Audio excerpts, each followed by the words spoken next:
O konuyla bir giriş yapacağız. Önemli açıklamalardı. Okullar 6 gün açık kalacak dedi. 3+3 sistemi düşünülüyor. Diğer taraftan geçişlerle ilgili gene yorumlar var, değerlendirmeler var. Bu geçişlerle ilgili, karantinalı geçişlerle ilgili hükümete oldukça yoğun bir baskı olduğunu görüyoruz. Diğer taraftan bugün bizde de Diyalog Gazetesi'nde de yine manşetten giren haberlerimizde yer aldı. Ülkede oldukça artan hırsızlık ve uyuşturucu vakaları var. Buna diğer adli olaylar da eklendi. Bunları değerlendireceğiz. Öte yandan Almanya Dışişleri Bakanı önce Atina'yı sonra Ankara'yı ziyaret etti. Doğu Akdeniz'le ilgili konular görüşüldü. Sonrasında yapılan açıklamalar ve bunların sonuçlarına değineceğiz. Süremiz yettiğince güneyde tatbikatlar devam ediyor. Fransa, İtalya, Yunanistan ve Güney Kıbrıs yine tatbikattaydı. Yine hepsini değerlendireceğiz. Son olarak Türkiye Cumhuriyeti Milli Savunma Bakanı Hulusi Akar da bu tatbikatlarla ilgili Fransa'ya sert bir uyarıda bulundu. Evet, bugünün konuları bunlar arasında. Sayın Akar, hoş geldiniz. Evet, hoş bulduk. Tüm izleyenlerimize de sevgi saygılarımızı göndererek başlayalım. Evet. Tabii ki ülkenin gündeminde her gün olduğu gibi bugün de koronavirüs vakaları, pandemi, önlemler olsun mu olmasın mı aslında bu kadar yoğun bir şekilde bir ülkede önlem tartışmasının yapılması gerçekten benzeri görülmemiş bir olaydır. Herkes kendi çıkarına göre bir ayar vermeye çalışıyor ülkeye. Burada esas sorun da siyasilerin bu ülkeye ayar vermeye çalışanların arasında sıkışıp kalmasıdır. Bir parti diyor ki benim taraftarlarım şunu istiyor, bunu istiyor, ben mecbur bak seçime de gideceğiz, oy kaybedeceğiz diyor. Öteki taraf yok diyor, öyle değil diyor, böyle olursa kaybedeceğiz diyor. Şu anda hükümet içinde de yaşananlar aslında bunun bir göstergesidir. Yani bir hükümet iki partiden oluşuyor. Bir tanesi diyor karantina koyalım ülkeye girişlere, bir tanesi yok diyor. Bu karantina koyalım diyen taraf acaba Güney Kıbrıs'taki gelişmeleri niçin dikkate almıyor? Neden Güney Kıbrıs'ta toplamda bizim kat kat üzerimizde olay yaşandığı halde birçok ülkeye karantina koymuyorlar? Neden Güney Kıbrıs'ta uçak seferlerini artırıyorlar sürekli? Ve buna rağmen ekonominin iyi gitmemesinden yakınıyorlar, turizmin gelişememesinden yakınıyorlar. Neden Güney Kıbrıs'ta insanları devlet yerli otelleri canlandırmak için %25'ini ödeme pahasına paketler hazırlayıp gönderiyor? Biz niçin onların iyi taraflarını almıyoruz da sürekli burada kendimize göre dünyada eşi benzeri görülmemiş bir takım kurallar ortaya icat edip bununla siyaset yapmaya çalışıyoruz. Şimdi bunu söylediğimiz zaman hemen ortaya çıkacak olan karantina isteyen kesimin ortaya çıkacak olan savunması şudur. Efendim bizim ülkemizde sağlık servisleri yetersizdir. Bizim ülkemizde pandemi hastanesi yoktur. Be arkadaşım, uçuşların durması için, ekonominin çökmesi için, özel sektörde çalışanların tümünün aç kalması için bu kadar başarılı bir kavga veriyorsun da neden pandemi hastanesi için aynı kavgayı vermedin bugüne kadar ve hala vermiyorsun? Neden? Nedir sebep? Niye bunu sorgulamıyoruz? Bugün hastanelerde gerçekten ciddi anlamda sorunlar vardır. Hastanelerde sadece koronavirüs değil, çok sayıda hasta olup da gidip tedavi arayan, şifa arayan insanımız vardır.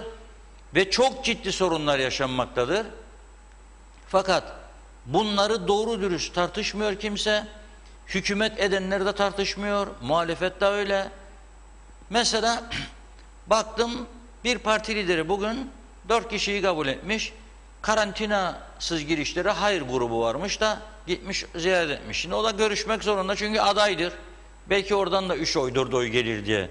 Yani bir ülkenin sağlık ve ekonomik yapısı bu kadar basit bir duruma mı düşürülür ya? Var mı başka bir benzeri bunun? Yani düşünüyorum benzer bir ülke dünyada olabilir mi? Yoktur.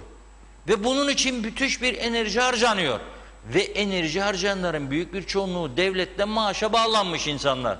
Yani gelecek kaygısının olmadığını düşünen insanlar. Ben de sürekli şunu söylüyorum bu insanlara. Ey insanlar, güvenmeyin bu garanti maaşa. Hadi 11 Ekim'e kadar alacaksınız ama sonrası bunun kabustur. Alamayabilirsiniz bu maaşları Ekim sonu, Kasım sonu, Aralık sonu. Bırak 13'leri, normal maaşları. Onun için gerçeklere dönünüz. Oturduğunuz yerde de işte Facebook kahramanlığı falanla iş yapmaya bırakın. Bırakın bu insanları da doğru dürüst iş yapsınlar. Ve bu hükümet edenlerin bir başka büyük yanlışı daha vardır. Bakınız bu ülkede dünya çapında çok önemli görgüsü olan, saygı gören, değer gören insanlar vardır. Türkiye Cumhuriyeti'ni uzun yıllar yurt dışında temsil etmiş, büyük elçilik yapmış, emekli çıkınca burayı vatan görmüş, dönmüş gelmiş burada yaşamış insanlar var.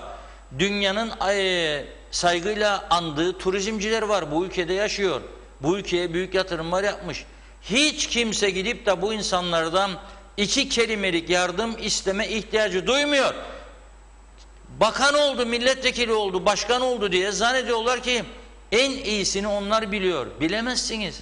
Mümkün değildir. Ben de bilemem.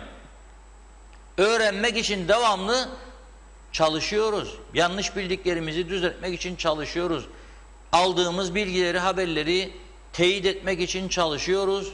Çok eksiklerimiz var. Öğrenmemiz gereken çok şey var daha dünyadaki olaylarla ilgili. Fakat gel gelelim. Bizim sorumluluğumuz bir yere kadardır. Ama sen devlet yönetiyorsan senin çok insandan yardım görmen lazım. Evet geldin bir yere. Evet bu halk sana bir görev verdi. Ama halk sana demedi. Sen bildiğin gibi yap her şeyi. Halk sana beni iyi yönet diye görev verdi. Beni iyi yönet. Beni düzlüğe çıkar. Beni sorunsuz yaşat. Beni kimseye muhtaç etme. Sen öyle yapmıyorsun ama.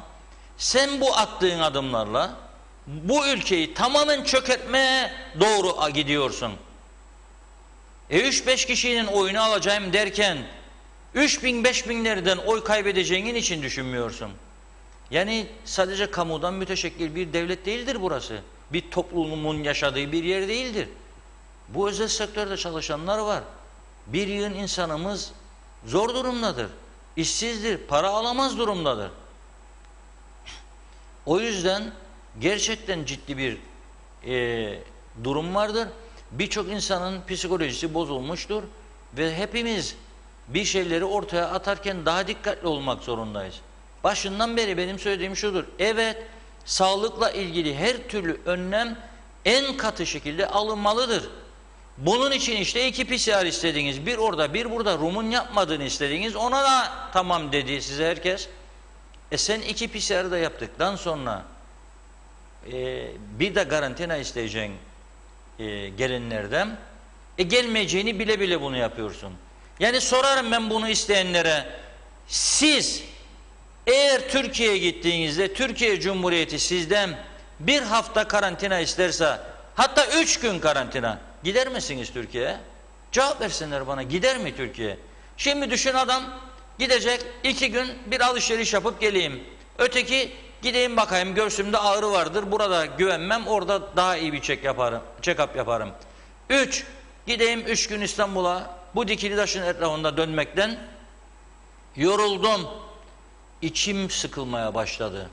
Bir eski büyükelçi, hayattaysa Allah iyiliğini sağlığını versin, Kıbrıs'ta bir eski Türk büyükelçisi veda edeceği zaman bir gün davet etmişti bizleri. Gittik. Artık son günleri. Dedi ki ayrılacağında bize, arkadaşlar dedi, bu ülkede dedi görev yapmak dedi çok zordur dedi. İtiraf edeyim dedi. Kıbrıs'ı dedi dıştan bakanlar zannederler ki Kıbrıs'ta iş yapmak, idare etmek Kıbrıs'ı çok kolaydır. Öyle değil dedi. Niçin dedik? Çünkü Kıbrıs çok farklı bir yapısı var. İnsanlar iktidardır ama muhalefettir aynı zamanda. İktidar partisinin üyesidir ama partisini eleştirir, muhalefettir. Yapı budur, maya budur. Ama hepsinden önemlisi dedi, Burada bir açık hava hapishanesinde gibi hisseder insan kendisini. Onun için dedi, sizlere de tavsiye ederim. 6 ayda bir çıkın gidin bir yere dedi. Hiç olmazsa gemiye binin, bir taş ucuna gelin, ertesi günü dönün dedi. Ufkumuz genişlesin. Değişik şeyler görünüz. Moraliniz düzelsin. Geri geliniz. Çünkü aynı yerde dönüyoruz, dolaşıyoruz dikili taşın etrafında ve zannediyoruz ki bütün dünyayı biz yönetiyoruz. Zannediyoruz ki gerçekten üstünde oturduğumuz makamlar dünyanın kabul ettiği makamlardır. Söylemeyeyim daha detayını. Aldatıyoruz kendi kendimizi. Yok ama böyle bir şey. Londra havalanına indiğin zaman, gittiğin zaman sen de benimle aynı sıraya girersin. Sana ayrı muamele yapmazlar. Çünkü senin yoktur öyle bir sıfatın geçerli orada. Bunu da görmüyoruz, unuttuk. Ve zannediyoruz ki gerçekten Türkiye'ye gittiğimizde siyasilerimiz Türkiye'ye hürmeten sırf dünyaya göstersin, bak Kuzey Kıbrıs'ı tanıyorum ediyorum. Size şoför veriyor, önde polis arabaları gidiyor, sirenleri çalarak, arkada korumalar ya da arada bir size özel uçak veriyor diye zannetmeyin ki Amerika devlet başkanısınız yani. Yoktur böyle bir şey. Onun için özümüze dönelim. Daha önce de söyledim.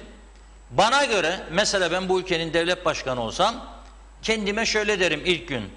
Dikkat et arkadaş, sen Kuzey Kıbrıs Türk Cumhuriyeti'nin ve Kıbrıs Türk toplumunun başkanısın, toplum liderisin ama senin aslında görev alanın, yani yükümlü olduğun görevin kapsam alanı, makamı bir belediye başkanı gibi düşün kendini derim.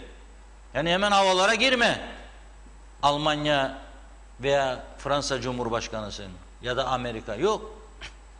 Başbakan olsam kendimi Akçay muhtarı gibi düşünürüm.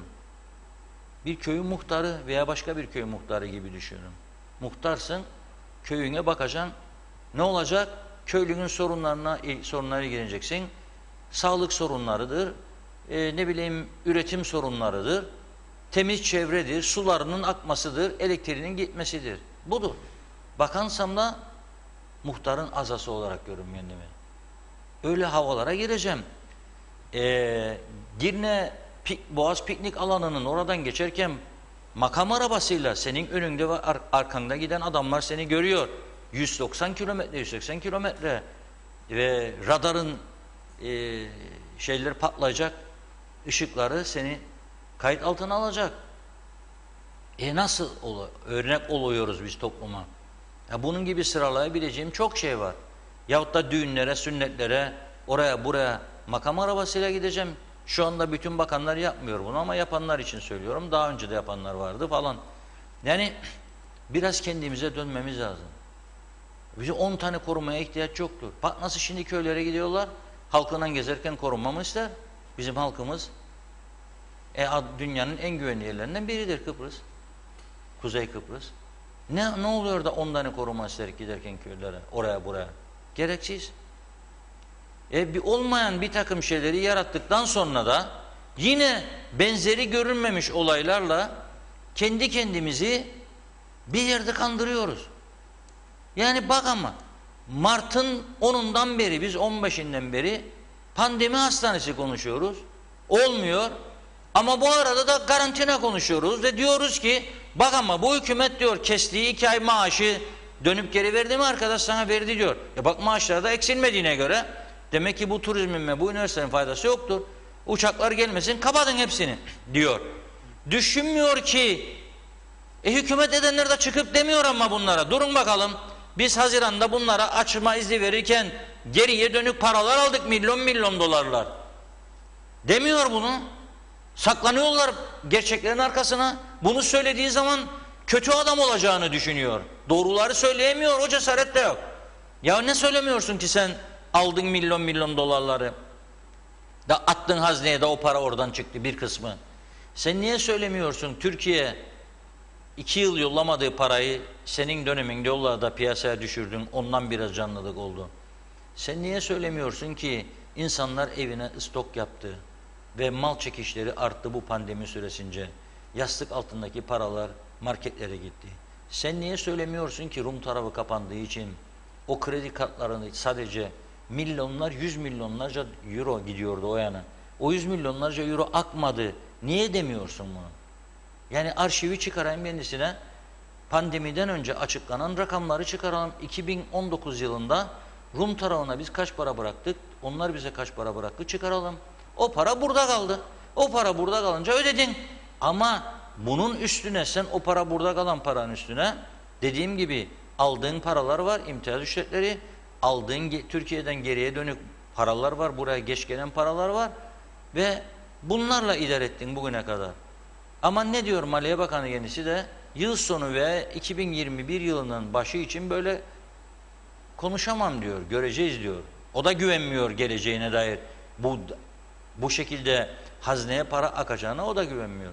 Nitekim şimdi eğer bir cadde üzerinde 50 tane dükkan varsa ve bunun 15 tanesi kapanmışsa şu anda neyi alacak? O 15 dükkandan bir kuruş alamayacak demektir.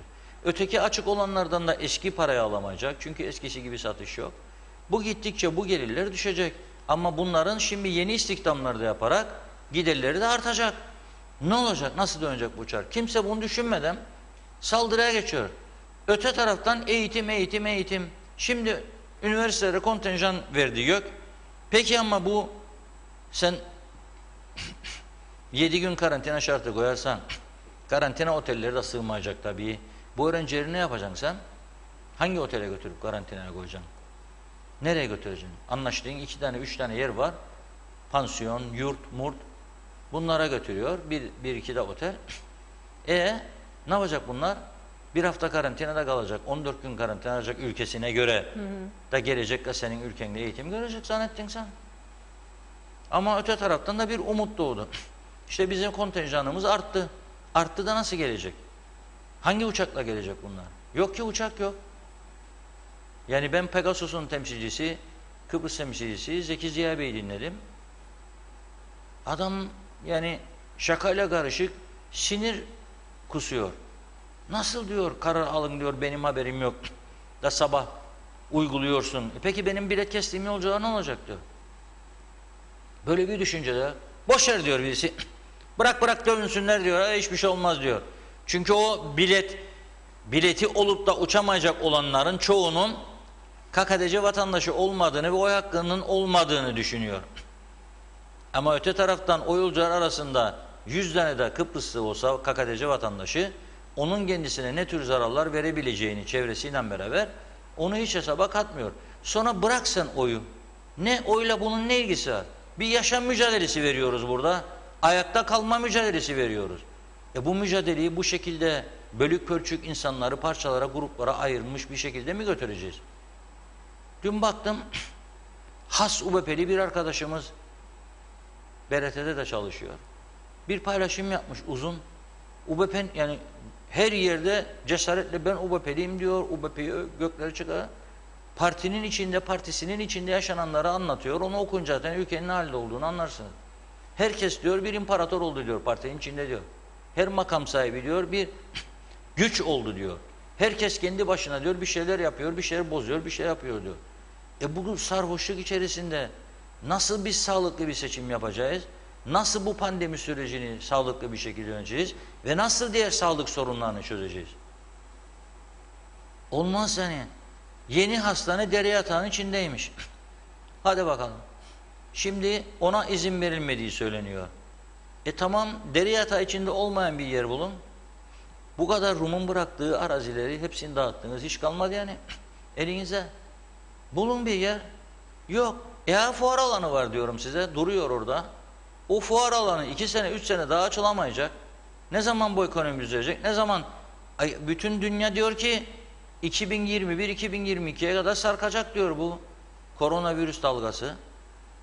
O zaman sen ne zaman fuar yapacaksın zaten? Aç bir yıllığına al orayı. Geçici bir hale getir, kullan. Onu da yapmadılar 7 aydır. Bir inat, bir murat yapmadılar. Otel verdiler 45 odalı. Al dediler hazır otel. Klimalar içinde, buzdolabı içinde, duşu, tuvaleti, her şey var. Yok onu da istemediler, onu da almadılar. Kızılay'dan yatak istediler. 65 tane yatak geldi. Yatakları vereyim size diyor ilk yardım için. Yatakları teslim alamadılar. Kızılay Başkanı çıktı gitti Türkiye'ye. Yataklar kilitlendi ambarın içerisine. Ya birisi dıştan baktığı zaman bize ne oluyor ya bu insanlara der. Ha şimdi bir de okullar, bugünkü manşetimiz, evet Eğitim Bakanı diyor ki yüz yüze eğitimin yerini hiçbir şey tutmaz diyor. Doğru mu? Doğru. Şimdi de diyor ki bizim aklımızdaki 14'üne de gün kalmadı yani aslında. Bizim aklımızdaki diyor 14'ünden sonra 3+3 sistemi. Neymiş 3+3? Bir grup öğrenciyi 3 gün getirelim, bir grup öğrenciyi 3 gün getirelim. Şimdi niye böyle sınıf var? Ek sınıf yapamam diyor. Niçin? Demiyor para yok da okulların yapısı müsait değil diyor. Doğrudur. Okulda yer yoksa boş alan yapamaz. Bir de tabii parasal yönü var. Para da yok. Onu söyleyemiyor. Para yok aslında.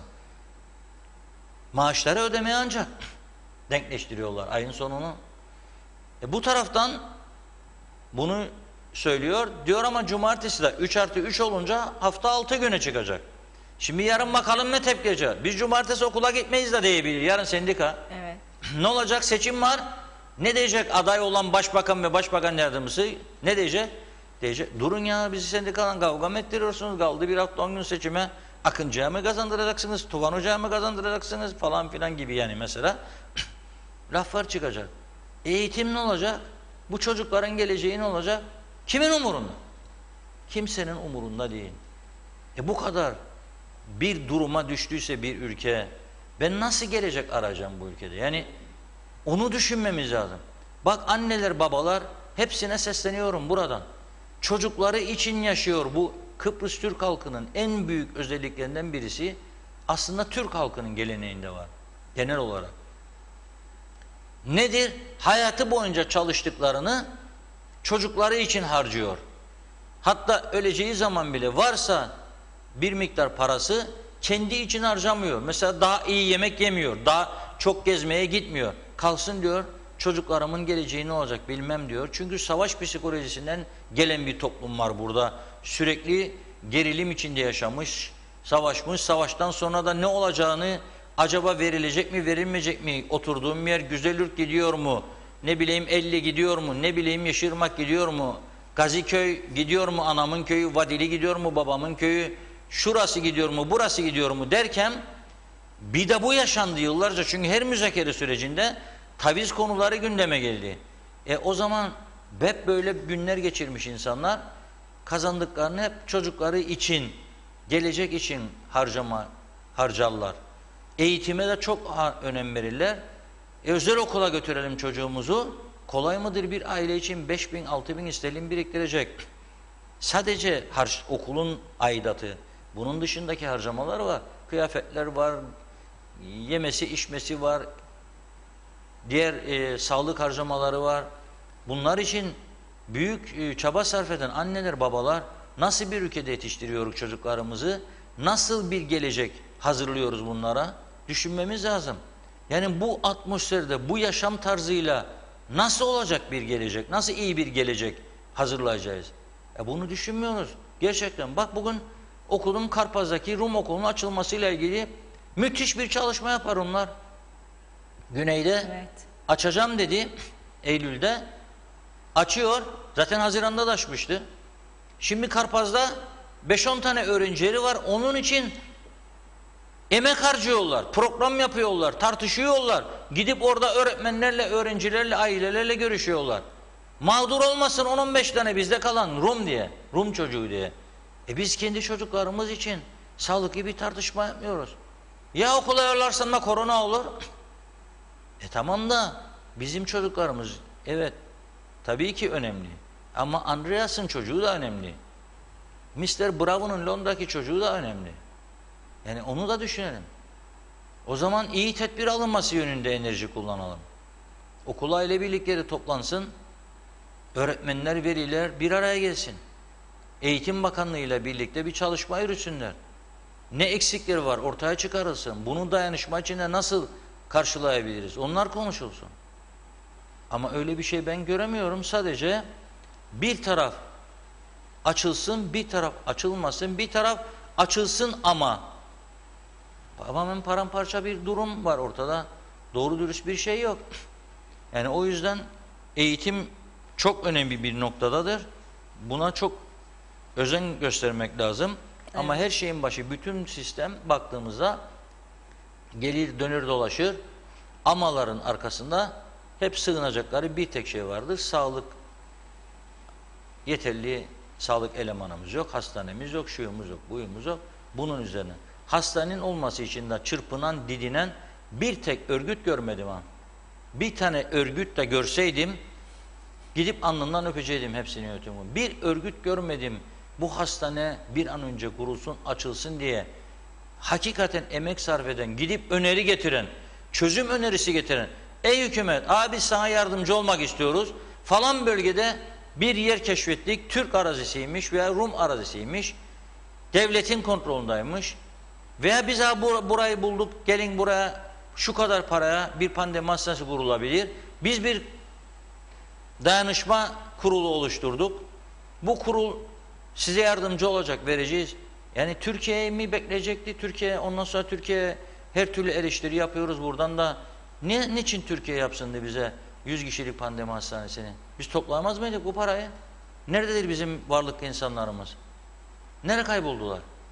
Herkes bir perdenin arkasından bakıyor böyle, aman beni görmesinler. Dıştan geçen görürse kendini olmaya para ister. Perdenin arkasından bakıyor. Yarın ama birisi, başka birileri gelecek, çekecek o perdeyi, açacak, yüzler ortaya çıkacak.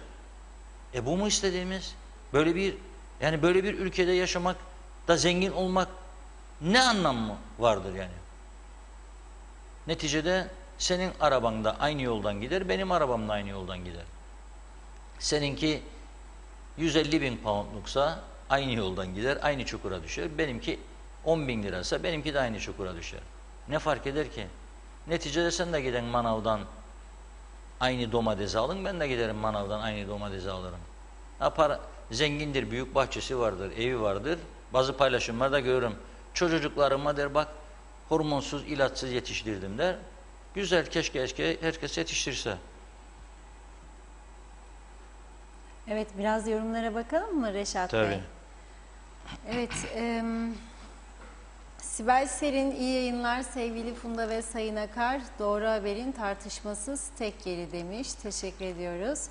Pembe Karabul, iyi yayınlar Reşat Bey, Funda Hanım. Mehmet İnancı, hayırlı yayınlar değerli dostlarım. Londra'dan sevgi ve selamlar. Melis Yelkenci, her zaman büyük keyifle izliyoruz. İyi yayınlar diliyorum sevgili Funda ve Sayın Reşat Akar demiş. Evet, Haldun Yenilmez, iyi yayınlar Reşat Bey diyor. Doğan Falyalı, daha paranın bitişi yeni, parasız kaldıkça daha neler olacak? Asgari ücret eridi, döviz arttıkça fakirlik de artar, çare var mı diye sormuş. Bilal Kağan, Türkiye'de sadece Antalya'ya 3 gün içinde 510 uçak inmiş, 100.000 turist gelmiş diyor. Doğru. Şefika Durak, iyi yayınlar Sayın Akar ve sevgili Funda. Doğruların kanalında güzel haberler bizlerle olmasını dilerim. İsmail Kerçin, iyi yayınlar, iyi haberler, sağlık, mutluluklar dilerim demiş. Haldun Yenilmez, Reşat Bey, ben artık Kuzey Kıbrıs Türk Cumhuriyeti hükümetini Dallas'a benzetiyorum. Sanki film çeviriyorlar, heyecanla izliyoruz. Londra'dan selamlar demiş. Emine Pulyacı, asgari ücreti soran yok diyor. Evet, Yasin Kurt, Türkiye'den gelecek olan öğrencilere çözüm demiş. Metin Maraş Ali, kolay gelsin, iyi yayınlar dilerim diyor. Gürkan Bengü Giritli, iyi yayınlar, mutlu günler. Doğan Falyalı, ah o dikili taşın ağzı olsa da konuşsa kaçını gördü orada, ne yalanlara kulak misafiri oldu, nice verilen sözlerin tutulmadığının şahididir demiş. Mehmet Özçen, iyi yayınlar, bu topluma asemptomatik nedir? Anlatılması gerekiyor. Pozitif çıkanlar belirti göstermiyor. Halkın içinde geziyor. Göz ardı edilen asemptomatikler virüs yaymaya devam ederken dışarıdan gelenlerle uğraşmaktan kendi halkını unutan bir sistem var demiş. Taner Akçay, merhaba, öğrenciyim. Koronadan dolayı şehri terk edemedim. Ev sahibi iyice bunalttı. Öğrenci olan halimden anlar diyor. Yardımınıza ihtiyacım var demiş. Abdullah Abdülaziz, maşallah Reşat Bey, Allah size yardım etsin demek istiyor diye düşünüyorum. Ahmet Ulubay, ölü gözünden yaşlar bekleriz demiş. Emir Ali, tatlı değil.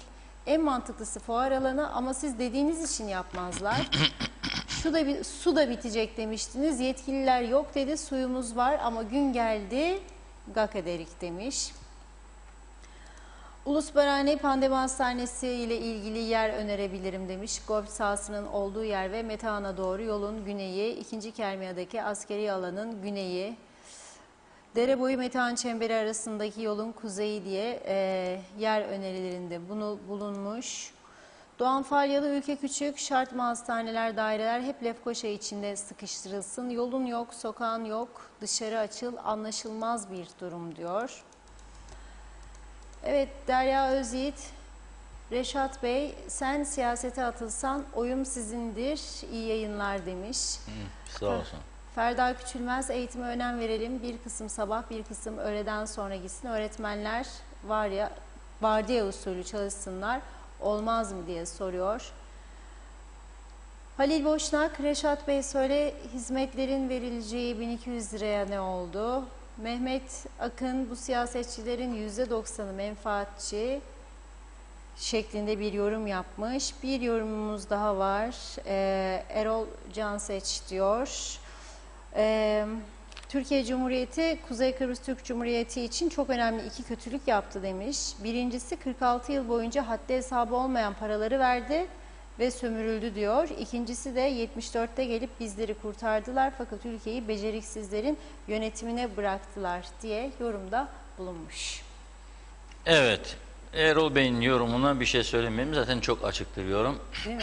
Bunun üstüne fazla ekleyecek bir şey yok. Şimdi bir önemli gerçeği göz ardı ediyoruz bu ülkede. Nedir o da? Gelir dengesizliği vatandaşlar arasında uçurum yarattığımız zaman bunun nasıl bir dönüş yapacağını da düşünmemiz lazım. İlk günlerde, pandeminin başladığı günlerde bizim burada savunduğumuz noktalardan bir tanesi devletin bütün vatandaşlara, yani bütün çalışanlara, bak şunu da söylüyorum, kayıtsızdı, sigorta ödemezdi, vergi ödemezdi, vermesin ona. Çünkü kaçaktı demek ki, onun cezasını çeksin. Ama sigortasını, ihtiyaç sandığını, vergisini ödüyorsaydı, kayıt altındaysaydı, kaç para maaş gösterirdi bellidir zaten orada. Bu insanlara gerçek maaşında ödeyemez durumda isen, o zaman 2'de 1'de bazı yaşlı kesimin söyledikleri var. Biz eskiden hepimiz eşit alırdık. En üst düzeydeki de Cumhurbaşkanı'nda, en alttaki de 30 Kıbrıs lirası derler. Evet, o iyi bir örnek olmuş toplum için. Bunu hala da o günleri yaşayanlar anlatıyor. O zaman sen de bu süreci atlatıncaya kadar, bak Rum tarafı herkesin maaşını verdi. Yani ayda 4000 euro alana 4000 eurosunu verdi, 1500 alana 1500 eurosunu verdi. Hadi sen bunu yapamayacak durumdasın çünkü Avrupa Birliği'nden onlar gibi yardım alamıyorsun. Eşit bir maaş bağlardın, herkese 4000 lira derdin, 3500 derdin, hiç kimseyi aç bırakmazdın ve ondan sonra da normal düzene geçtiğinde herkes işini yapsın, kazancını sağlasın derdin. Şimdi senin bu özelde çalışanlara bu paraları vermedin, 1500 dedin, 1500 defa ezdin eledin insanları ödeyinceye kadar, 1500 defa ezdi eledi, aldılar ikinci 1500 dedi, kimine verdi, kimine vermedi, kimine 800 verdi, kimine hiç vermedi, ikincisini de. Bu insanlar çok mağdur oldu. Sonra açın dedin işletmeleri, açtı, turist olmadığı için, öğrenci olmadığı için işini yapamaz oldu. Bütün kentlerde Girne, Güzelyurt, Lefkoşa, Mausa esnaf kan ağlıyor. Satış yok. Çünkü insanlarda gidip satın alacak para yok. Onlar daha da çaresiz kaldı. Haziran'da açtıysan sen bunu, Haziran, Temmuz, Ağustos bitiyor. Gene para alamadı. elde olan parayla kiraları, elektrik parasını ödemeye çalıştıysa da bu insanlar bir yere kadar. Parasız kalan insanlar bu defa ailesinin yanında mahcup olmaya başladı. Çocuklarının, karısının veya kocasının. Ve bu defa bu ülkede ciddi adli suçlarda ciddi artışlar başladı. Ne zaman görecekler bunu acaba? Bugün programa girerken baktım. Evet. Devletin ajansına polisimizin aktardığı sadece, daha mahkeme muhabirimizi bekliyorum gelsin. Bakalım mahkemelere kaç tane böyle olay yansıdı. Ama bugün daha 3 tane ayrı hırsızlık olayı var.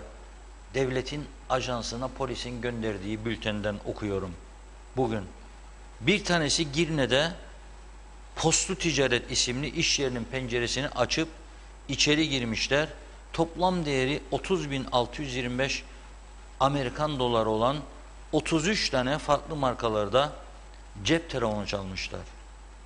Lefkoşa'da faaliyet gösteren bir mobilya şirketinde, bunun adını niye vermedi bilmiyorum. Poliste de bir gariplik var. Yukarıdakinin veriyor, bunun vermiyor. Şirketinde çalışmakta olan bir kişi müşterilerden teslim edilen sipariş mallara karşılık aldığı 6.370 lirayı iş yeri sahibine teslim etmeyip cebine atmış. Kulcem Garaj, bak bunun adını da veriyor. Lefkoşa'da Kulcem Garaj'dan boş alan içerisinde bulunan çeşitli şahıslara araçların içinden toplam 2.600 lira değerinde 4 tane akü alınmış. Araç duruyor. Tamirata götürdün sen aracı. Verdin makiniste. Makinisinin de tabii bahçesinde duruyor arabalar. Sırayla bakacak. Gidiyorlar, açıyorlar kaportasını, alıyor içinden aküyü, gidiyor. Niçin yapıyor bunu? Niçin? İhtiyacı var diye. Yoksa bir aküden zengin olacak değil bir adam. Gittikçe artıyor. Uyuşturucu. Evet. Bugün gazetemizin, Diyalog Gazetesi'nin 1. sayfasına yansıdı. Bir olay 329 gram uyuşturucu. Bir olay 168 gram uyuşturucu. Bir olay başka 15.000 lira teminatla serbest bırakılan bir başka uyuşturucu haberi. Yani iki konu patlamıştır. Bir, psikolojik etki altında kalan insanları uyuşturucuyla teskin etmeye çalışan ve bundan kazanç sağlayan kesim gittikçe boyutları büyüyor ve dikkat edelim, artık çoğu yabancı çıkıyor. Türk vatandaşı da değil yani. Evet. Bazıları Türk vatandaşı olabilir ama çok yabancı var. Hangi ülkeden olduklarını söylememe gerek yok, okurlar. Okuyan görür. Ama bu hırsızlık olayları genellikle işsiz, parasız insanların yaptığı, işlediği suçlardır. Bunlara dikkat etmezsek ileride, önümüzdeki günlerde hiç kimse mutlu olmayacak bu ülkede. Yani senin evinin içerisinde 1 milyon liralık malzeme var. Yani nedir? En güzel koltuklar var, en pahalı buzdolapları var, şunlar var, bunlar var.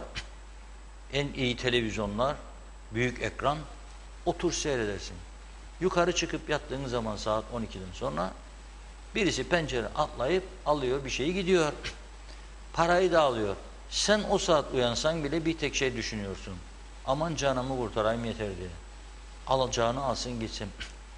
Peki bunları önlemek için ne yapıyoruz? Var mı bir kurulumuz? Bak, Rum tarafında son 3-4 hafta içerisinde devamlı tekrarlanan bir haber vardır. Kaç kişi okuyor, kaç kişi ilgileniyor bu tür haberlerle bilmiyorum. Ama özellikle Lefkoşa'nın Surlar bölgesinde yabancıların çok yoğun olduğu yerlerdir bunlar. Çünkü oralarda ev kiraları çok ucuzdur. Diğer bölgelere göre ev kiraları ucuzdur. Biz diyoruz ki işte biz Surlar içini bıraktık, yabancılara da biz kaçtık, terk ettik, yabancılar aldık. Güneyde de hemen hemen aynı durum var. Onlarda da Sri Lankalılar, Pakistanlılar, Hintliler falan filan ucuz olduğu için bir evi 15 kişi kiralıyor, dalıyor içine. Oralarda çok olay oluyor diye, uyuşturucu olaylar oluyor, kavga dövüş oluyor, bıçaklamalar oluyor, hırsızlıklar oluyor. O nedenle oraya da daha çok polis kuvveti göndermeye başlamışlar. Hatta devriye kollarına asker de katmışlar.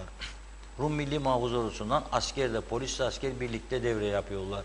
Ve şimdi de oraya, özellikle Lokmacı'nın olduğu bölgeye bir yeni polis karakolu kararı alındığını yazıyor Rum gazeteleri. Demek ki yani insanlar bu gibi durumlarda sağlıkla ilgili tedbirlerini alıyor, ekonomiyle ilgili tedbirlerini alıyor. Onlar da yeterli olmadığını gözlemlediği zaman bu defa asayişle ilgili tedbirlerini almaya başlıyor.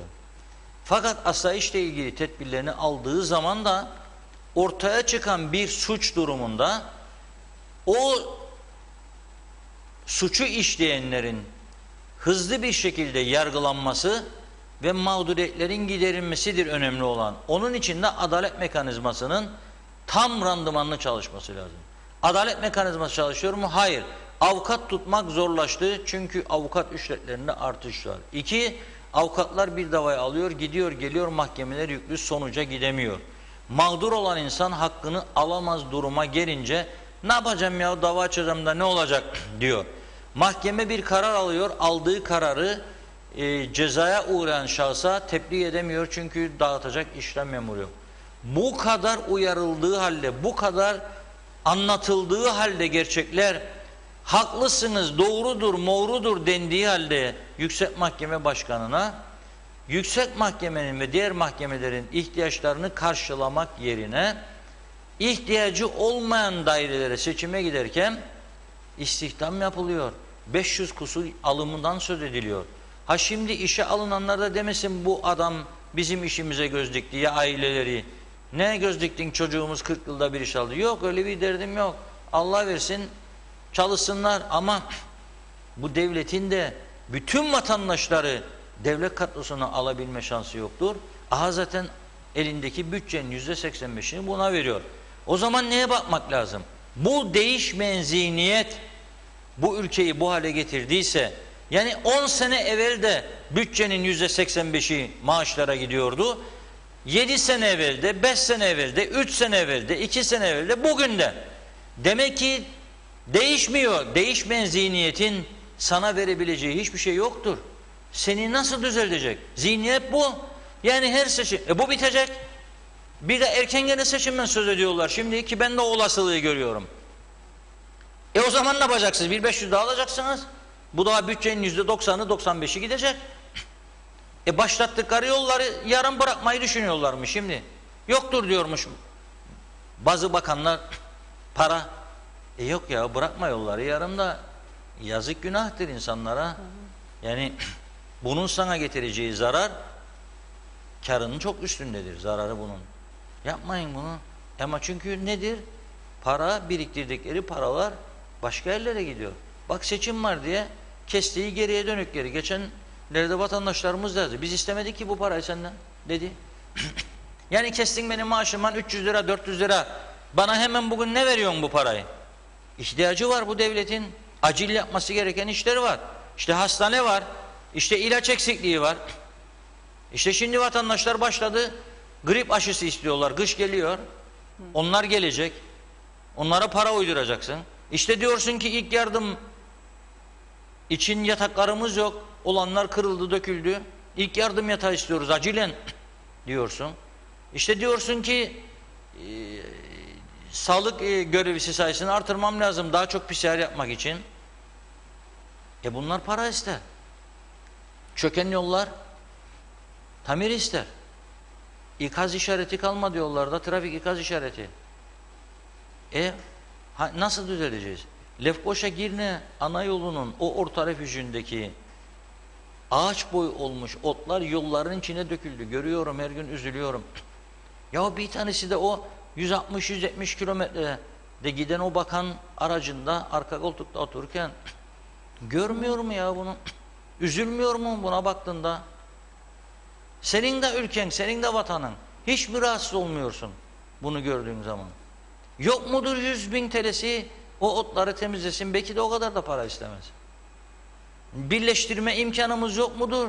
Bir taraftan Gönneli başlarsa ortada Dikmen, aşağıda Girne Belediyesi, 3 belediyeyi bir masanın etrafına çağıralım da oturun be başkanlar. Hadi bir Hissa derler Kıbrıslılar. Bir hissa verin. Başla sen Gönyeli yürü 5 kilometre 6 kilometre. Gel dikmezsen bu tarafa 5 kilometre 6 kilometre. Gel yine sen buraya 6 kilometre. Bitti bu iş. Eğer paran yoksa. O da yok. Yani bir şey üretmek de yok. Basit bir işleri yoluna koymak yok. Sadece kahramanlık var. Karantinaya koyun kapansın kapılar. Niçin? Ne rahatsızlığın var senin? Ne oldu? Korona yaptı bizi, dışarıdan gelenler yaptı bizi korona. Alt et birini. Ercan Havalan'da hızlı teste gel 2 saatte. Aç dal 12 tane. Ama hiçbir şey üretmeden cezayla ülke yönetme alışkanlığı var. Bir şey üretemezse bir insan o kendi ayıbını nasıl örtecek? Cezayla. Başkalarını cezalandıracak, onlara ceza kesecek, onları batıracak. Ondan sonra da diyecek ki biz aldıydık bu kararı ama çok baskı vardı üstümüzde kamuoyu. Sen de batırdın bir ülkeyi. Bu kadar başka ülkelerde herhalde bunların çok ağır cezaları vardır. Yani kolay bir iş değil bu. Bir ülkeyi topluca iflasa götürmek ciddi bir suçtur. Yani olamaz. Şirket direktörlerinin sorumluluğu vardır. Yani sen bir şirketi yönetirsen ve direktörsen senin o şirketi zarara uğratacak iş yapma hakkın yoktur. Olamaz böyle bir şey. Ne oldu? Arabaların lastikleri çalındı. Sök üstünden götür sat. Şirket direktörü. Sorarlar sana bunun hesabını sonra. Evet, biraz mesajlarla gene devam edelim mi? İyi olur. Evet, bakıyorum Kamil Özalay yazmış, iyi yayınlar diliyor. Cemal Fer, Akyulaf, Çakırgöz, kapatılan işletmelerdeki personel o sürede işten durduruldu olarak gösterildi demiş. Sayar Aker, her ülkede hırsız var. Kuzey Kıbrıs Türk Cumhuriyeti'nde olmamalı diyor. Orhan Aslan, Çiğdem Aslan pandemi diye milleti iyice psikoloji hastası yaptılar. Diğer ülkeler halkı için neler daha iyi yapabilirler diye çalışıyorken Kuzey Kıbrıs'takiler milleti daha da nasıl zor yaşama iter diye düşünüyorlar demiş. Sayar Aker, başı bozuk insan doldu adamız, sorumlular mecliste diyor. Evet, devam ediyorum. Sayar Aker ev sigortalarıyla ilgili yine bir yorum yapmış. Ev sigortalarını ihmal etmeyin diyor. Çetin Boğaç, yaşa vallahi doğrular söylenir demiş. Betül Kazımoğlu, yaya geçitlerini bile boyamazlar Reşat Bey. Boyama işi para mı ister Allah aşkına demiş. Evet, yorumlar şimdilik bu kadar. Buradaki sizde var mı? Evet, ben önemli bir konuya değinmek isterim. Dış politikaya geçmezden önce. Evet. Hani şimdi şikayet ettik ya, dedik ki %85 bütçenin maaşlara gidiyor. Hemen akla gelen bir soru vardır. Doğal olarak ben de bu programı izleyen bir vatandaş olsam derim ki tamam da yani bu bütçe artırılamıyorsa gelirler ne yapsın bu hükümet edenler diye bir soru olabilir. Şimdi bu bizim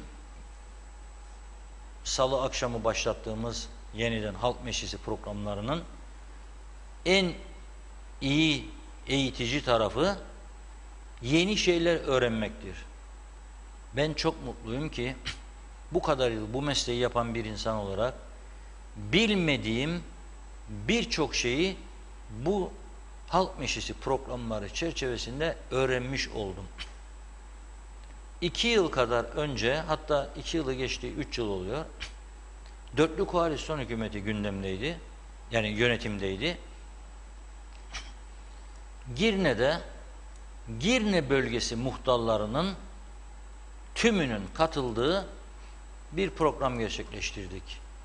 Belediye başkanı da, Girne Belediye Başkanı da oradaydı. Orada Girne bölgesi muhtarları hemen hemen tümü bir şeyden şikayet etti. Dediler ki öğrenciler yurt dışından gelen öğrencilerin en yoğun yaşadığı yer Girne bölgesi ve civarı. Peki, güzel. Bu insanlar bize geliyor ve mesela bir tasdik istiyor. Bir evrak getiriyor. Bunu muhtarınızdan tasdikleyeceksiniz. Adres, o adreste kaldığına dair. Muhtar da diyor, geliyor bana, böyle bir mecburiyet yok ama ben ona diyeyim ki kira mukaveleni bana getir. Bunun maliyenin istemesi lazım. Ama ben derim ki getiren öğrenciye, arkadaş ben senin bu evde kaldığını nereden bileceğim? Getir kira mukaveleni. Cevap, bizimle mukavele yapmadılar ki diyor. O zaman muhtar diyor, bizim iki seçeneğimiz var. Ya imzalamamak, mühürlememek, ya da emin olmadan imzalamak. Bu da bir suç. Bizi suça itiyorlar. Ben bunu bir toplantıda bir yetkiliye aktardım. Dedim ki, bakınız, gelirleri artırmak istiyorsunuz. Sadece bir kalem size önereceğim. Çok yüklü miktarda artacak gelirler. Nedir? Anlattım. Notlarını aldı. Netice yok. Sonra bir başka sorumlu bakana söyledim. Bana ne dedi bilir misiniz? Dedi ki bana, ihbar etsinler hükümete dedi. Bak. Öğrenci arayacak, makam bulacak, maliye ya vergi müdürünü ulaşabilirse ben ulaşamam. Ben ulaşamam. Bir öğrenci nasıl ulaşacak bakana, müdüre ya müsteşara? Da kim dinleyecek kendini? Da diyecekmiş, ben bir ev kiraladım Girne'nin falan sokağında, da ev sahibi benimle sözleşme yapmaz. Sen bir yasa gücünde kararname ne çıkarmıyorsun Bakanlar Kurulu'ndan, diyesin ki muhtarlar ikametgah vereceğinde, mühür ve imza atacağında maliyeden tasdikli sözleşmesini getirecek. Ben de evi kiraladıysam gidip maliyeye diyeceğim ki 3.000 lira, 2.500 lira kiraladığın bir evin, bak 2.500 lira kiraladığın bir evin 250 lira vergisi vardır. Bak düşün, her daire 2.500'den aşağı daire yoktur kiralık şimdi.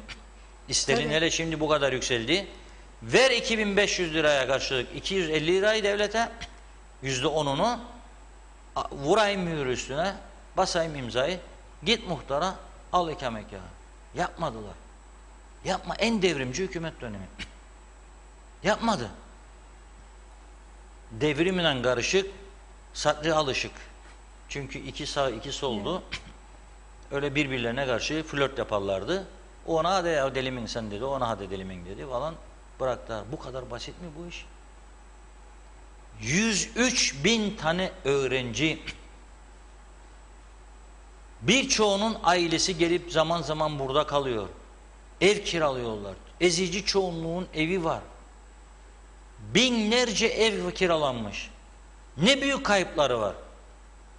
Yapmadılar. Ben nasıl umutlanacağım bunlardan? Nasıl diyeceğim ki bu ülkeyi düzlüğe çıkaracaklar? Sıkıştıkça Türkiye'den para alıyorlar. Sonra dönüp Türkiye'ye karşı eylem yapmanın kahramanlığına girişiyorlar. İstemeyeceksin o zaman. Eğer bu kadar kahramansan, Türkiye'ye karşı kafa tutacak, eğer hastanesini kabul etmeyecek kadar kahramansan, Türkiye'nin sana bedava yapacağı hastanenin, atacaksın rafların üzerine sana yolladığı projeleri, o zaman kendi başının çaresine kendin bakacaksın. Kendi ayaklarının üstüne duracaksın. Sana bu nimeti de gene Türkiye veriyor. Türkiye denklik vermese Allah aşkına senin burada üniversitelerin ayakta durabilir mi? Senin bu üniversitelerin olur muydu? Öğrenciler gider miydi? Hiç kimse gitmezdi. O zaman bu fırsat senin ayağına serilmiş gene Türkiye tarafından. Al hakkını devletin. Yürü yolunda, daha başın dik, ayaklarının üstünde durarak güçten biraz maliyeni, bütçeni güçlen. Yapmadılar. Kesinlikle yapmadılar. İki hafta önce Maliye Bakanı buradaydı. Sordu kendine arkadaşımız. Vergi kaçağı var mı gerçekten iddia edildiği gibi? Ne kadardı? Bir iddiaya göre %30 vergi kaçağı var dedi diye sorun. Maliye Bakanı cevap verdi. Dedi ki evet dedi, vergi kaçağı vardır. Hatta %30'un da üstündedir dedi. %30'un üstü 35'tir, 40'tır, 50'dir. Demek ki topladığın vergilerin yarıya yakını kadar da toplayamadığın kaçak vergi vardır. Ha şimdi pandemi, korona, çoğu işletme batmış, çökmüş. Şimdi nasıl toplayacaksın? Eskiyi de toplayamayacaksın. Ama sana akan bir para vardı. Bu ülkeye saymayacağım birçok sektör, şimdi saymayacağım, günü geldiğinde sayacağım ama birçok sektörden öyle paralar aktı bu ülkeye ki öyle paralar kıymetini bilemediler, kontrol edemediler. Sadece kayıt altında tuttuklarıyla uğraştığı örgütler de aldınız mı ya bunlardan bu kadar para? Ha yatırımcı diye geldiğiniz, teşvikle verdiğiniz alıyor musunuz? Ama öte taraftan ev kiralayıp bir sözleşme yapmayanlara kimse sormadı. Çünkü kendinin de vardır. Bak bu örgütlerin çoğunun yöneticilerinin de vardır. Kendini de kapsayacağı için. Olmaz arkadaş. Nasıl dürüstlükten bahsederek, nasıl düzlüğe çıkacak? Olmaz. Kayıtsız arkadaşlarımız var hepimizin. Hiç vergi kaybı olmayan ancak ayda 200-300 bin, 400 bin TL Allah versin milyon kazansın. Kazananlar var bu ülkede. Zor mudur bunu kayıt altına almak? Zor mudur? Sen de bilin, ben de bilirim, öteki de bilir. Bir gece bazı bakanlar ya milletvekilleri ağırladıkları meyhanede ödediği parayı bir yılda vergi olarak vermeyen iş adamları vardır. Hepsi de bir partinin üst kurulundadır. Ya parti meclisindedir ya MYK'sındadır. Bu iş adamları da öyle hallediyor işlerini. Birbirimizi kandıra birbirimizi çala geldik dayandık artık. Gemi su aldı. Çökmüş durumda gemi artık. Hala daha bunu görmüyorum. Böyle bir görmezlik içinde. Bu ülkenin ondan sonra da osu busu gene oklar, gene alışılmış bir tarafa, gene 3-5 yatırımcıya ve gene Türkiye. Yarın bu Türkiye'de derse ki vazgeçtim sizden be çocuklar. Hadi başınıza geleni çekin. Anne babanın evladını getirmiş 20 yaşına, 25 yaşına okutmuş, üniversiteyi bitirmiş. Evlat gene uslanmazsa, evlat gene gidip çalışmazsa, gittiği işten her gün kaçarsa, ondan sonra dönüp derse beni bu annem babam aç bıraktı, beni bu annem babam aç bıraktı. Anne babanın da diyeceği, hadi evladım, hadi al çantan git. Avrupa'da 16 yaşında gönderiyorlar aileler çocuklarını artık. 18'i beklemeyen milyonlarla aile var İngiltere'de. 16 geldi mi hadi de. Git bak başının çaresine der.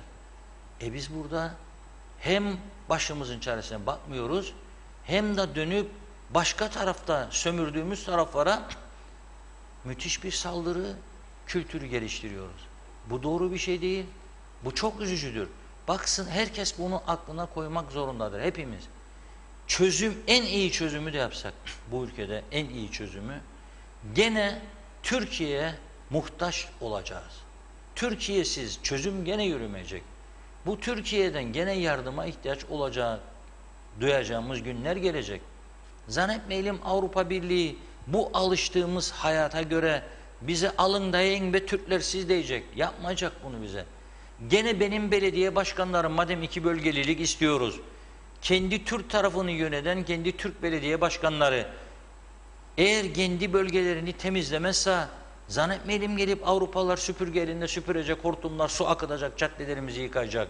Gene beni belediye başkanım kaldırım yapmazsa bana zannetmeyelim gelip Avrupa bana kaldırım yapacak.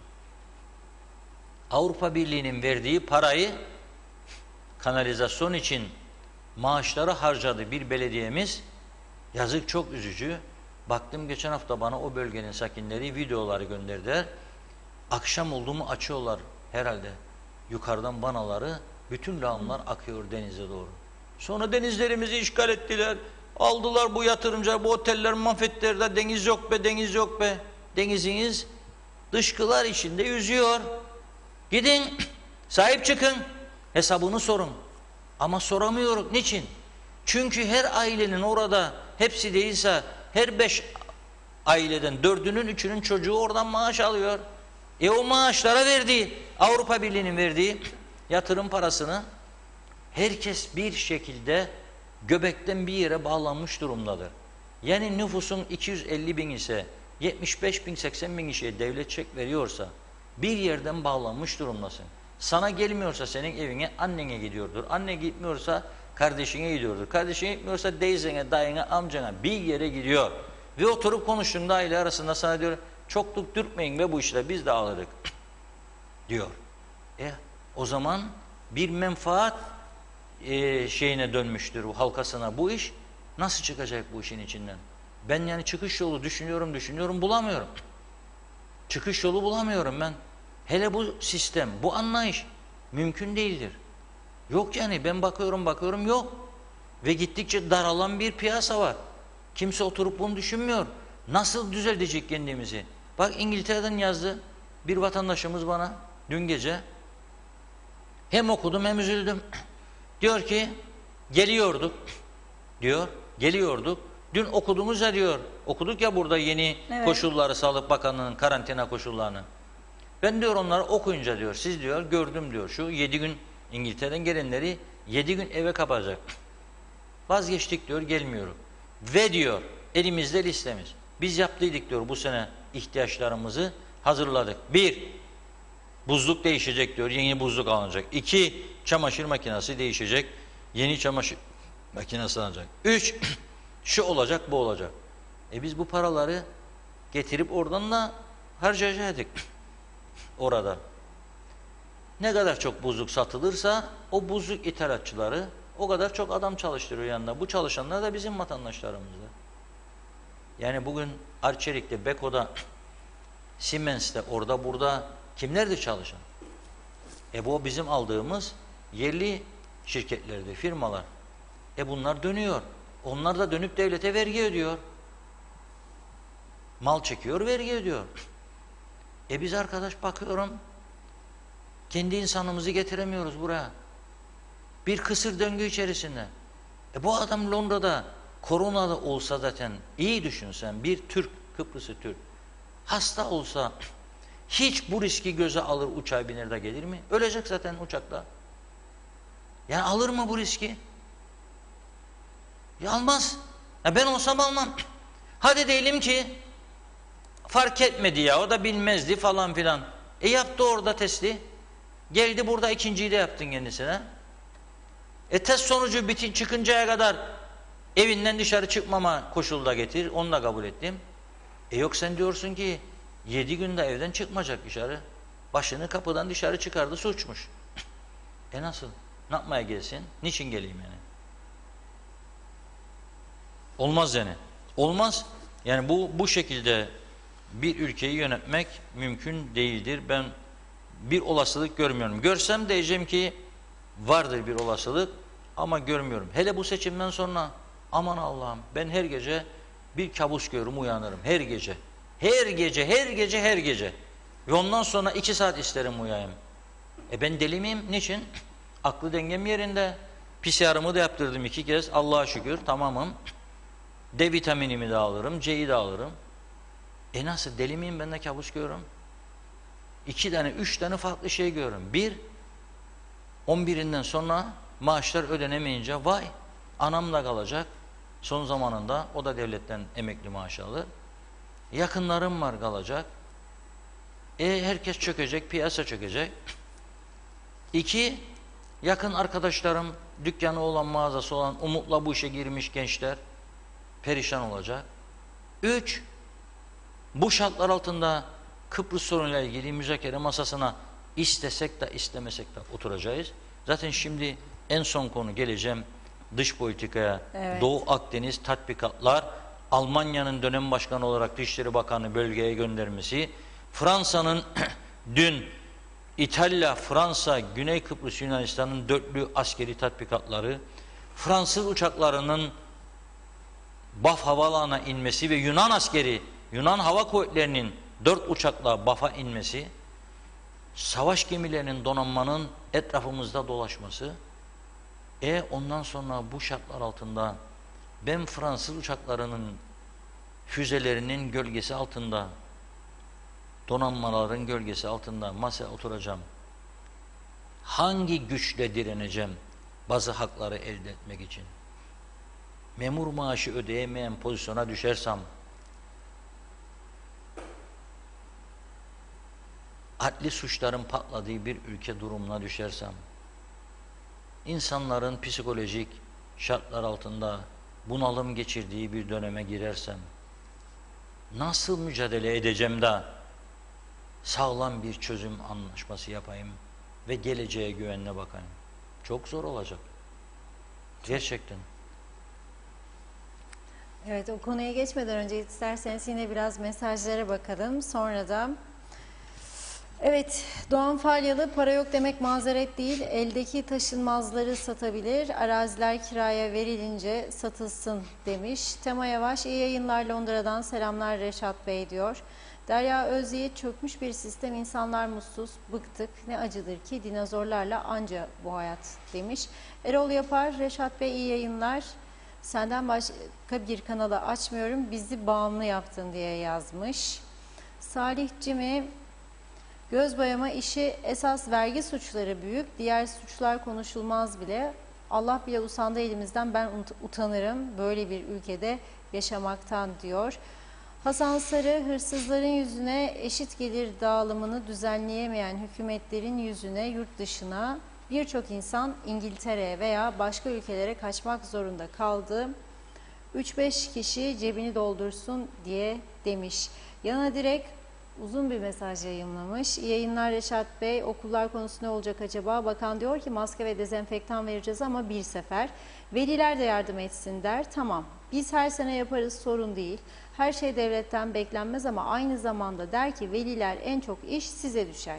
Peki ben okulda olmayacağım, çocuğumla beraber ben okula güvenmek zorundayım ve daha başlamadan en büyük iş bize düşermiş. Bence onlara düşer.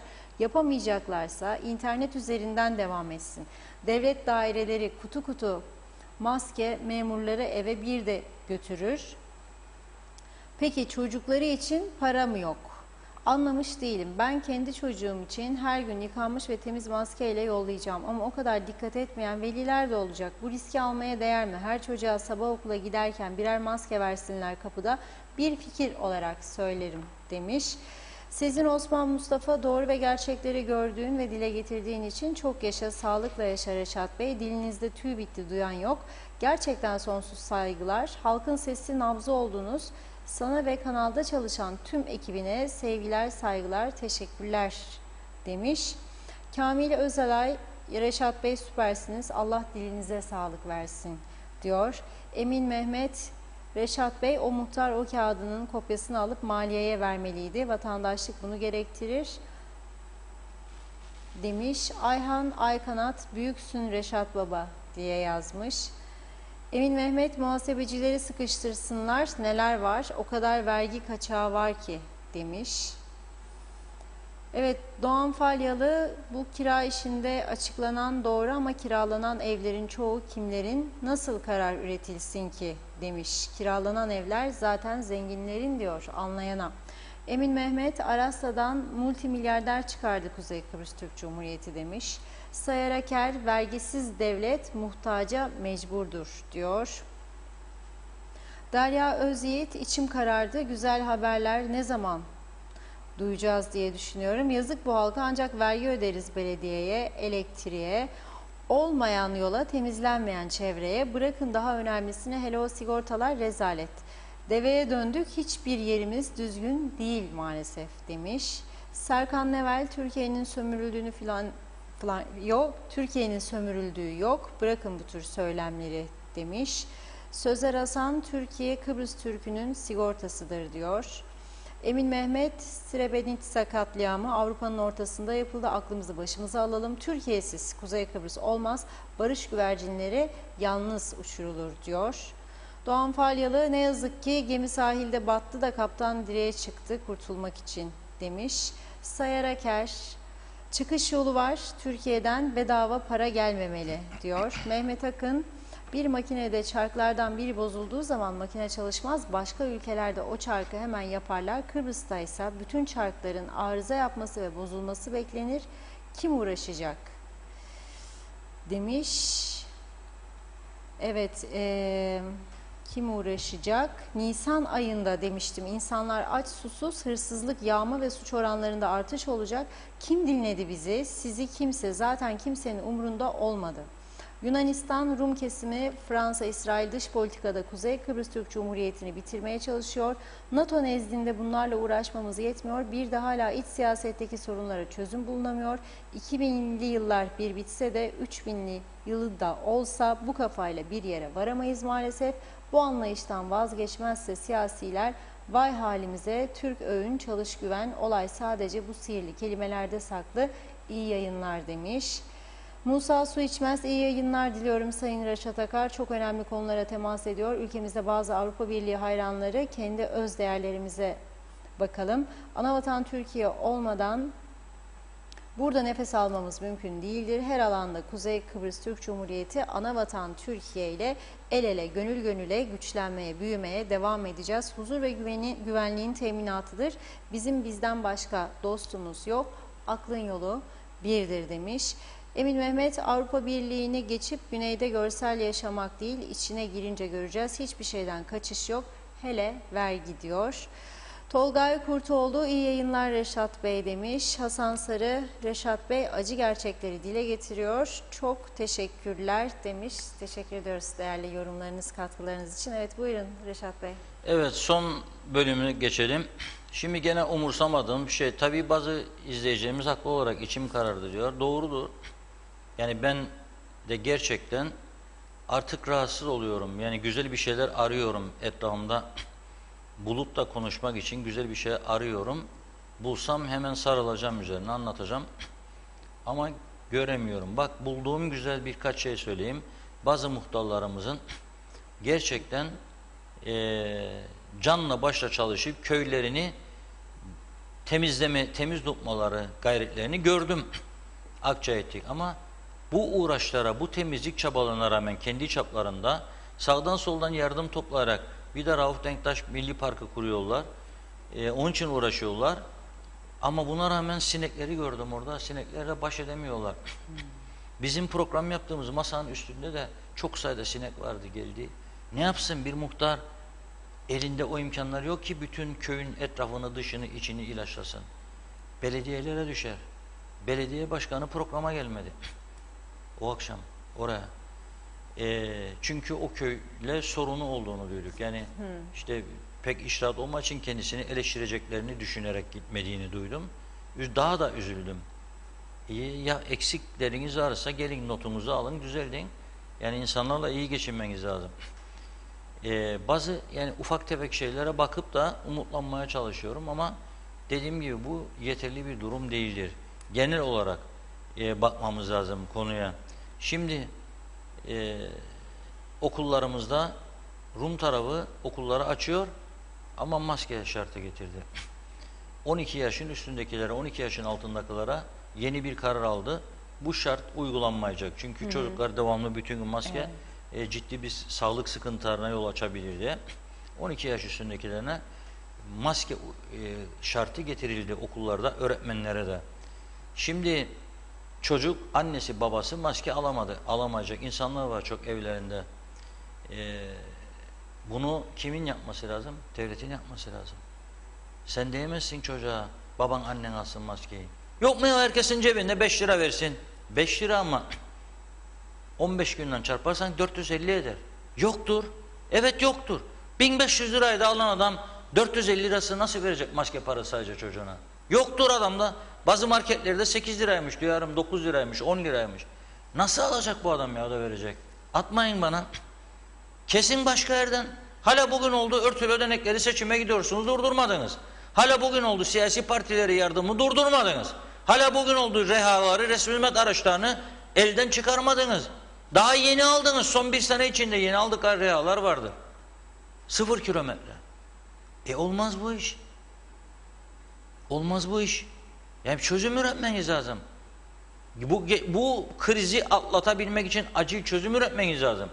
Gittiniz Makaryos'un evin altını verdiniz GSM şirketine.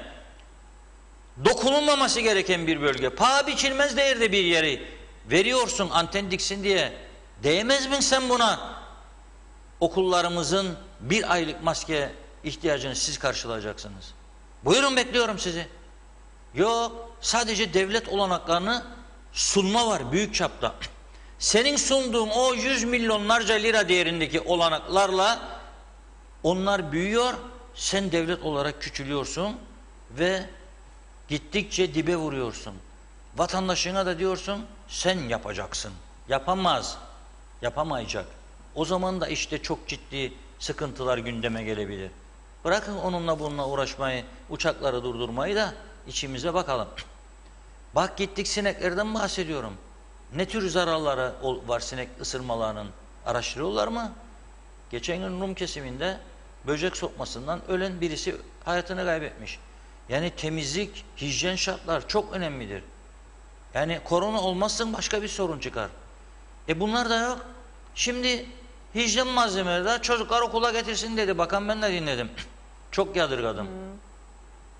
Getirebilen var, getiremeyen var. Sen onu öyle meydanda okumak yerine dediğim gibi okul aile birliklerini toplayıp ara her gün her okul aile birliğinden bir temsilci, iki temsilci çağırarak yani günde 20-30 aile birliğini birer temsilciyle 20 kişiyle mesafeli koruyarak bir karşılıklı toplantı yapıp tartışıp bir takım kararlar alabilirsin. Okul aile birlikleri gönüllü yardım toplayabilir. Sana da diyebilir ki biz okulumuzun hijyen giderlerini kendimiz karşılıyoruz. Sen de ona teşekkür edersin. Hatta bir de takdirname verirsin. Gurur duyarlar. O ayrı bir şeydir. Ama çocuklar gereken getirecek diyemezsin. Bir birim işte bak gene söylüyorum. Hep böyle kandırmaca sloganlarla bu ülkeyi yönetmeye çalıştık bugüne kadar. Şimdi bilmiyor muyuz ki bugün birçok bölgemizde evinde hijyen madde kullanmayan insan var. Bilmiyor muyuz? Biraz evvel bahsettiğim. Hadi gelsinler gidelim surlar içini bir gezelim. Kapıları çalalım. Var mı evinizde hijyen madde? Çıkar getir kapının önüne göster. Kaç evde var? Kaç evde yoktur? Gelsin gidelim Girne'nin birçok sokaklarına. Kaç evde var? Gelsin gidelim bu yabancı öğrencilerin kaldıkları evlere. Kaç evde var? Bir gün ev sahibi aradı beni. Dedi ki ne yapacağız dedi. Ne oldu dedim. Bizim apartmana benim oturduğum dairenin üstüne dedi. Önce bir yabancı uyruklu uzak ülkelerden geldi dedi. Sonra baktım dedi 2 daha. Sonra baktım dedi her gün 2-3 kişi bavullar elde bizim yukarı çıkar. Tak tak tak tak tak tak tak tak. 60 kişi oldular. Bir tek tuvaleti olan bir dairede 60 kişi yaşıyorsa sen de onun altında veya üstündeysen veya çevresinde oturuyorsan ne büyük tehlikenin içinden geçiyorsun acaba? Belediyeler hiç umurlarında bile değil. Belediyeler gidip de 60 kişi bu evde kalamaz deyip baskın yaptıklarını duydunuz mu? Bir defa oldu, onda gene biz ikaz ettik. İhbar ettiler bize. Bir küçük eski tavukçu dükkanı Sendesi'nin üstünde 30 kişi buldu muhabirimiz. Gitti çekti fotoğraflarını. 30 kişi. Hepsi hasta. Yayınladıktan sonra belediye gitti orayı. Mühürledi. Onları da aldı hastanelere götürdü falan. Hiçbir denetim yok. Hiçbir tedbir yok. Şimdi alsın hijyen maddesini de gelsin. Nasıl alacak? Sordu mu var mı cepte para? Alıp gelebilecek mi? O getiremeyecek. Öteki de diyecek ben enayimiyim de benim çocuğum götürecek. O zaman bu işi sen üstleneceksin. Devlet olarak açıyorsan okulları üstleneceksin bunu. Bunun başka çaresi yok. Açıyorsan bedelini ödeyeceksin. Bedelini de ödemek için vergi toplayacaksın. Vergi de yok ama hep aynı insanların, aynı kişi ve kurumların üstüne düşerek, olmayanı da isteyerek. Yok. Bu bahsettiğin %30'un üstündeki 35-40'tır, 50'dir neyse vergi kaçaklarını ortaya çıkaracaksın. Küçük bir ülkedir burası, mümkündür. Çıkarabilirsin. Bak Ayşegül Hanım geçen hafta uzun bir durgunluktan sonra ben de şaştım. Baktım kaymakamları falan harekete geçirmiş. Bir yığın yer denetler Kaç kişiyi de cezalandırdılar ya onları açıklamadılar. Evet. Ben merak ederdim. Niye açıklamadı? Ondan hala daha merak etmekteyim. Ama bak istedikten sonra çare üretebilirsiniz. Oh be dedim ben de. Başladıysa belki gider. İkinci haber de gelmedi daha. Bakalım ne zaman. Yani ama yapılabiliyor. Kaymakamlıklar var. Belediyeler var.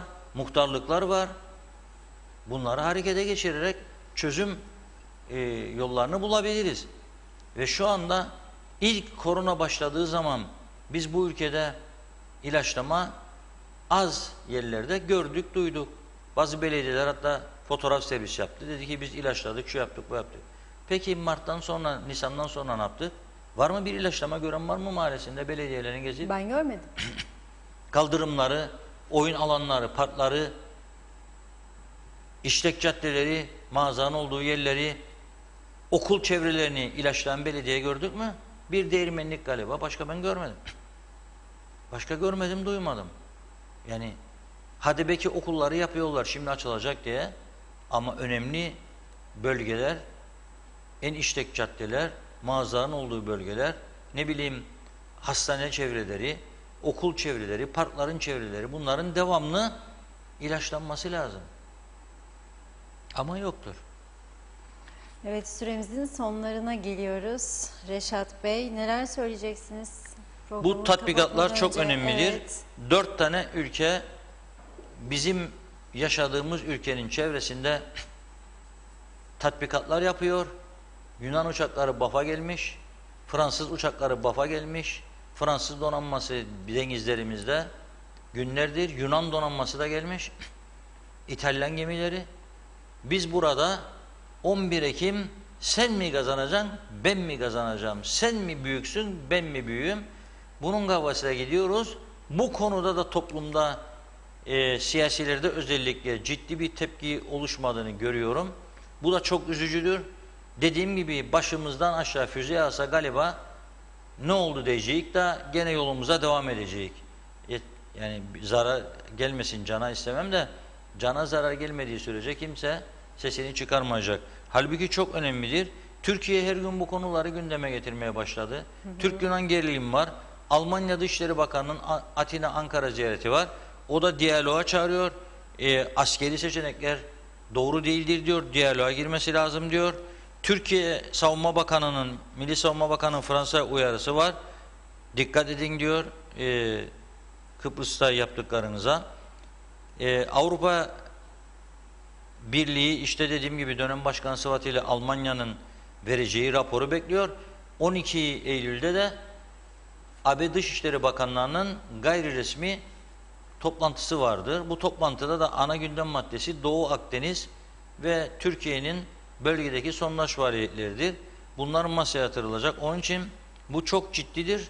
Bu gelişmeler gözümüzü dört açmamız lazım. Dört, yani işte seçim, pandemi, şudur budur kavgalarıyla gün geçirmekle olmuyor bu işler. Dış olaylar, dış politika, çevremizde gelişen, yaşanan ve savunmamızla ilgili olaylar son derece önemlidir. Yetkililer umarım bu saatten sonra bu konuya biraz daha ağırlık verirler, gözlerini açarlar. Bizim de tepkilerimizi Kıbrıs Türk toplumu adına ortaya koyarlar. Savaş istemiyoruz biz de. Çatışma istemiyoruz, gerilim istemiyoruz. Bir an önce diyalog yoluyla sorunların çözülmesini istiyoruz. Doğru olan da budur. Ama o diyalog süreci de başladığı zaman başımızın dik olabilmesi için mevcut içimizde bu yaptığımız, yarattığımız sorunları bir ölçüde çözmemiz lazım. Tümünü çözemezsek bile çözmemizle daha bir dik duruş sergilememiz lazım. Bugün benim aktaracaklarım bu kadar. Yarın artık haftanın son günüdür. Herhalde Cuma. Tabii hükümetin alabileceği kararlar çıkabilir her an karşımıza. Evet. Test sonuçları çıkacak. Onları göreceğiz, değerlendireceğiz. Haftanın son günüdür. Bunları da yarın herhalde detaylı konuşuruz. Değerli yorumlarınız için çok teşekkür ediyoruz. Programı kapatmadan önce ben de hemen kısa bir anons yapmak istiyorum. Hem thalasemi hastaları için hem diğer hastalarımız için malum adamızda kan sıkıntısı var. Kıbrıs Türk Kızılayı ve Girne Belediyesi kampanya düzenliyor. Bağış kampanyası yarın saat 8 ile 16 saatleri arasında Girne Ramadan Cemil Meydanı'nda olacaklar. Kan vermek isteyen vatandaşlarımızın dikkatine diyerek programımızı sonlandırıyoruz. Yarın yine aynı saatte buradayız. Görüşmek üzere, hoşçakalın.